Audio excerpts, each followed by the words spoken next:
District cooling అంశాన్ని పట్టణ ప్రణాళికలో ప్రభుత్వం చేర్చితే ఈ రంగంలో వచ్చే 30 ఏళ్లలో భాగస్వాములతో కలిసి తాము 30,000 కోట్ల వరకు పెట్టుబడి పెట్టేందుకు సిద్ధంగా ఉన్నామని తబ్రీజ్ సంస్థ ఆసియా ప్రాంత ఎండీ సుధీర్ పేర్లా తెలిపారు.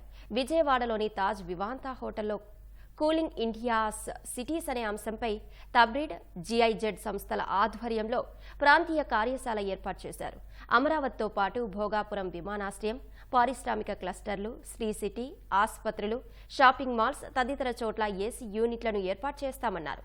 అమరావతితో పాటు రాష్ట్రంలోని మిగిలిన ప్రాంతాల్లో ఈ తరహా వ్యవస్థల ఏర్పాటుకు బ్యూరో ఆఫ్ ఎనర్జీ ఎఫిషియన్స్తో కలిసి ముందుకు సాగుతామని జిఐజెడ్ ఇండియా సలహాదారు పీయూష్ శర్మ తెలిపారు.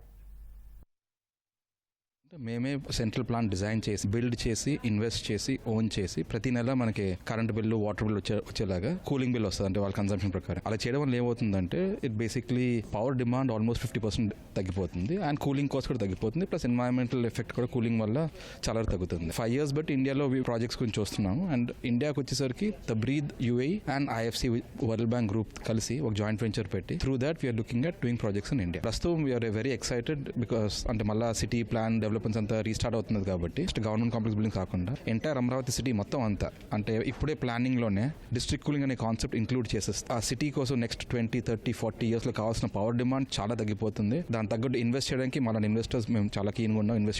ఇన్వెస్ట్ చేసి టెక్నాలజీస్ అని తీసుకొచ్చి ఇండియాలోకి, ఆంధ్రాలోకి తీసుకొచ్చేసి ఆపరేట్ చేస్తూ అందరికీ కూలింగ్ ప్రొవైడ్ చేయాలని చెప్పి మా కోరిక.